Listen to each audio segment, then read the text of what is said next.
হেই WhatsApp guys, Bangla সেন্সে হেয়ত কি অবস্থা সবার? চলে আসলাম আবারও নারুটো শিপুদেনের নতুন একটি এপিসোড নিয়ে। পূর্বের এপিসোডে আমরা টিম 7 মানে নারুটো এবং মাইট গাইদের স্যান্ড ভিলেজ থেকে লিপ ভিলেজে চলে আসতে দেখেছি। আজকে দেখবো তারা ভিলেজে ফিরে নতুন কোন চ্যালেঞ্জের মুখোমুখি হয়। তাই সবার আগে আমাদের বাংলা সেন্সে চ্যানেলটিকে সাবস্ক্রাইব করে বেল আইকনটি প্রেস করে দিন, যাতে নিত্য নতুন ভিডিও পেতে পারেন সবার আগে। এপিসোডের শুরুতে আমরা দেখতে পাই লিপ ভিলেজের পাহারাদার নিনজারা বসে বসে ভিলেজ পাহারা দিতেছে আর বলতেছে অনেকদিন ধরে অনেক ঝামেলার মধ্যে দিয়ে যাচ্ছে আমাদের শিনোবি ওয়ার্ল্ড। শেষমেশ স্যান্ড ভিলেজের ঝামেলাও মিটেছে, এখন আমরা একটু আরাম করতে পারবো। তখনই আরেকজন পাহারাদার নিনজা বলে ওঠে, এর মানে তো এই না যে সব বিপদ কেটে উঠেছে, আমাদের এখনো সতর্ক থাকতে হবে, তাছাড়া আমরা যে কোনো সমস্যায় পড়ে যেতে পারি। তারপরের সিনে আমরা দেখি শিকিমারু ঘুম থেকে উঠতেছে, ওঠার সাথে সাথে ঘড়ির অ্যালার্ম বেজে ওঠে। শিকিমারু বলতে থাকে, এর কোনো মানে হয়? আমি বন্ধ না করা পর্যন্ত এই অ্যালার্ম বাজতেই থাকবে। কত বিরক্তিকর একটি কাজ, আমার এগুলা একদমই ভাল লাগে না। প্রতিদিন সকালে ওঠায় একটা কষ্টের বিষয়। আসলে আমরা সবাই শিকিমারুর মতোই।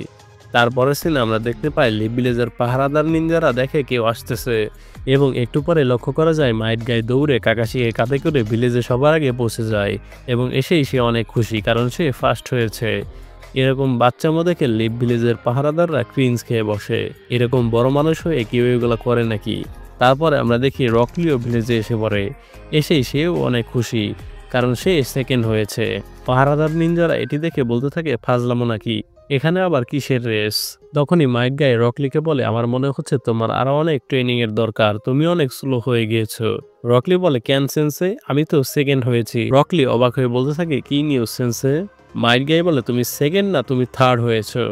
রকলি এ শুনে থমকে যায়। মাইট গাই বলে, তুমি কি লক্ষ্য করেছো আমার পিছনে কাকাশিও আছে? কাকাশি সেকেন্ড আর তুমি থার্ড, একবার ভাবুন কি লেভেলের পাগলামি। তারপর সে কাকাশিকে বলে, তোমার ভাগ্য অনেক ভালো কাকাশি, এর জন্য তোমার আমাকে ধন্যবাদ দেওয়া উচিত, কারণ তুমি সেকেন্ড হয়েছো। রকলি বলে, আপনি আসলে অনেক ভালো পরামর্শ দেন সেন্সে। এটি দেখে নেজি, টেনটেন, সাকুরা, নারুটো প্রত্যেকে অনেক রেগে যায় যে মানুষ এরকম পাগল হয় কিভাবে। এরপরে মাইট গাই প্রত্যেককে বলে, চলো এখনই লেডি সোনাদের অফিসে গিয়ে তাকে মিশনের রিপোর্ট জানানো যাক। কিন্তু সাকুরা তখন বাধা দেয় এবং বলে, গাই সেন্সে, কাকাশি সেন্সের অবস্থা কিন্তু খুব একটা ভালো না। তারপর মাইট গাই বুঝতে পারে এবং কাকাশিকে হাসপাতালে নিয়ে যায়। আমরা হাসপাতালে কাকাশিকে অনেকক্ষণ পর জেগে উঠতে দেখি। তখনই লেডি সোনাদে সেখানে এসে হাজির হয় এবং কাকাশিকে ধন্যবাদ জানায় মিশন সাকসেসফুলি কমপ্লিট করার জন্য। কাকাশি লেডি সোনাদেকে সম্মান জানাতে উঠে যেতে থাকে, কিন্তু সে পারে না, কারণ তার শরীরের অবস্থা একেবারেই বাজে। লেডি সোনাদে জানায়, তুমি উঠতে পারবে না, কারণ তোমার অন্তত এক সপ্তাহের বেশি বেড রেস্ট নেওয়া দরকার। কাকাশি, আমরা তোমাকে ভালো মতো এক্সামিন করেছি, আমার মনে হচ্ছে তোমার অনেক প্র্যাকটিস করা লাগবে এই নতুন শারিনগান মাস্টার করার জন্য, কারণ এই মাঙ্গেকিও শারিনগান অনেক পাওয়ারফুল। এরপর সে টিম গাইদেরও রেস্ট নিতে বলে এবং পরে রিপোর্ট জানাতে বলে মিশনের। তখনই সাকুরা সোনাদের সাথে তার অফিসে যায় এক গোপন কথা জানানোর জন্য। লেডি সোনাদে সাকুরাকে জিজ্ঞেস করে, তুমি কি এটি কাউকে বলেছো?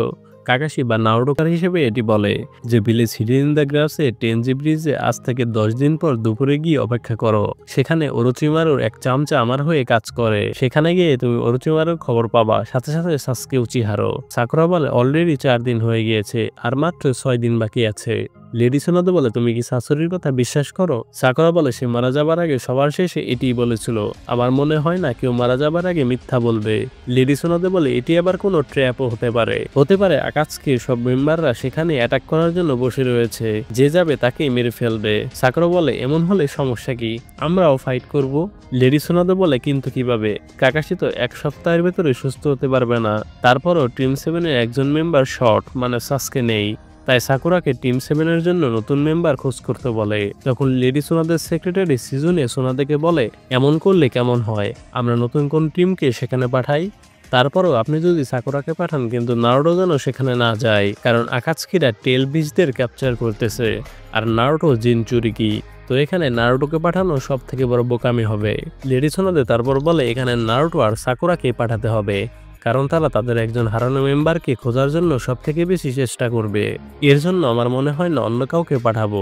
সিজুনে বলে, কিন্তু নারুটোকে পাঠাবেন না প্লিজ। তখন লেডি সোনাদে বলে, নারুটো যদি আমাদের এই কথাগুলো শুনে, তোমার কি মনে হয় নারুটো কি করবে? তখনই আমরা দেখতে পাই নারুটো লুকিয়ে লুকিয়ে তাদের কথাগুলো শুনতেছে। নারুটো তারপর বলে ওঠে, আমাদের টিমের জন্য নতুন একটি মেম্বার অবশ্যই লাগবে, আর আমি রেডি লেডি সোনাদে, বলেই সেখান থেকে চলে যায়। লেডি সুনাদের সেক্রেটারি বলে নারুটোকে প্রথম হোকাগের লকেট হিসেবে ভরসা করেছে লেডি সুনাদে। আমার মনে হয় নারুটোই হবে নেক্সট স্পেশাল কোনো শিনোবি।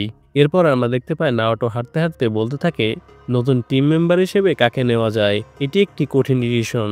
এমন একজনকে লাগবে যে শক্তিশালী, পাশাপাশি টিম মেম্বারদের কথা শুনবে। তাছাড়া টিম ওয়ার্ক কাজ করবে না। আর সুন্দর কোনো ছেলেকেও নেওয়া যাবে না, কারণ সাকুরা সুন্দর ছেলেদের পেলে সারাদিনই তাদের সাথে কথা বলবে। তখনই আমরা সেখানে একজনকে দেখতে পাই। নারুটোকে সে ডাক দিয়ে বলতে থাকে অনেকদিন পর তোমার সাথে দেখা হলো নারুটো। কিন্তু নারুটো তাকে কোনোভাবে চিনতে পারতেছে না কে সে। তখনই সে বলতে থাকে আমি বুঝি অনেকদিন হয়ে গিয়েছে, কিন্তু তারপরও তুমি তোমার বন্ধুদের মনে রাখবে, তাছাড়া তোমার বন্ধুরা কষ্ট পাবে। অনেক চেষ্টা করার পর ফাইনালি নারুটো বুঝতে পারে সে আর কেউ না, আবারামি ক্ল্যানের শিনো। তখন শিনো বলে ওঠে ফাইনালি তুমি পেরেছো নারুটো। নারুটো তারপর রেগে বলতে থাকে তোমার মুখ তুমি ঢেকে রেখেছো, আমি কিভাবে তোমাকে চিনবো। তখনই সেখানে কিবা এসে হাজির হয়। নারুটো কিবাকে দেখে সরাসরি চিনে ফেলে এবং অনেক খুশি হয় দুজনকে দেখে। নারুটো দেখে অবাক হয় যে কিবার কুকুর অনেক বড় হয়ে গিয়েছে। এত অল্প সময়ের ভিতরে কিভাবে এটি সম্ভব। কিন্তু কিবা বলে আমার তো মনে হয় না কুকুর এত বড় হয়েছে, আমি আসলে এর সাথেই সবসময় চলাফেরা করি, তাই আমার কিছুই মনে হচ্ছে না। নারুটো তারপর বলে এর আগে তুমি এই কুকুরকে নিয়ে মাথায় নিয়ে ঘুরতে, আর এখন তুমি এর উপর চড়ে বেড়াও। তখনই আমরা দেখি শিনো অনেক রাগ করতে থাকে যে নারুটো তুমি কিবাকে এক দেখায় চিনে ফেললে, কিন্তু আমাকে চিনলে না। তারপর আমরা হিনাটাকে দেখতে পাই। হিনাটা নারুটোকে দেখে লুকিয়ে থাকে। হিনাটা নারুটোর কথা ভাবতে থাকে যে এতদিন পর ফাইনালি আমি তোমাকে দেখতে পারতেছি নারুটো। তখনই নারুটো সেখানে এসে হাজির হয় আর হিনাটা লজ্জায় অজ্ঞান হয়ে যায়। তখন আমরা নারুটোকে দেখি কিবাকে তার টিমে জয়েন করার জন্য মানাচ্ছে, কিন্তু কিবা কোনো কিছুতেই রাজি হচ্ছে না, কারণ কুরেনাই সেন্সের সাথে তাদের এক মিশনে যেতে হবে। নারুটো আরো বলে যে তুমি আসলে ভালো হবে, কারণ তোমার সাথে তোমার কুকুরও আসবে, আমাদের টিমে আরো এক্সট্রা মেম্বার বাড়বে। তারপর সে শিনোকে তাদের টিমে জয়েন করার জন্য বলে। তারপর শিনো বলে তুমি তো দেখি হিনাটাকেও প্রথম দেখাতে চিনে ফেলেছো, আর আমাকে চিনলে না কেন। শিনা আসলে অনেক রেগে আছে নারুটোর উপরে। সত্যি বলতে সেও একটু বাচ্চামো টাইপের। তারপর আমরা হিনাটাকে জেগে উঠতে দেখি। নারুটো হিনাটাকে সেখান থেকে নিয়ে যেতে চায়, কিন্তু হিনাটা আবারও অজ্ঞান হয়ে যায়। অন্যরকম ভালোবাসা, বেস্ট ওয়াইফও। তারপর নারুটো একজনের কথা ভাবতে থাকে যে শেষমেশ শিকিমারোর কাছে যায়। শিকিমারো বলে সরি ভাই, আমি পারবো না, আমাকে চুনিন এক্সামের দায়িত্ব দিয়েছে, এটি অনেক বেশি কষ্টের কাজ, আমার একদমই সময় নেই, আমার এখন মনে হয় আমার সময়ও আর আমার কাছে নেই। তার উপর আবার যে হোকাগে এসেছে লেডি সুনাদে, সে একেবারেই ডেঞ্জারাস, আমি তার কাজ না করলে আমাকে একেবারে মেরে ফেলবে। সত্যি বলতে সে আমার মায়ের থেকে অনেক খারাপ। নারুটো তারপর ফাইনালি হার মেনে যায় যে আর কেউ নেই। তখনই সেখানে চোজি এসে হাজির হয় শিকিমারোকে তার লাঞ্চ দেওয়ার জন্য।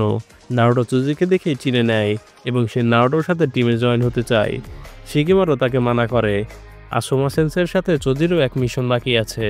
তারপরও চোজি নারুটোর সাথে যেতে চায়। নারুটো এতে অনেক খুশি হয়।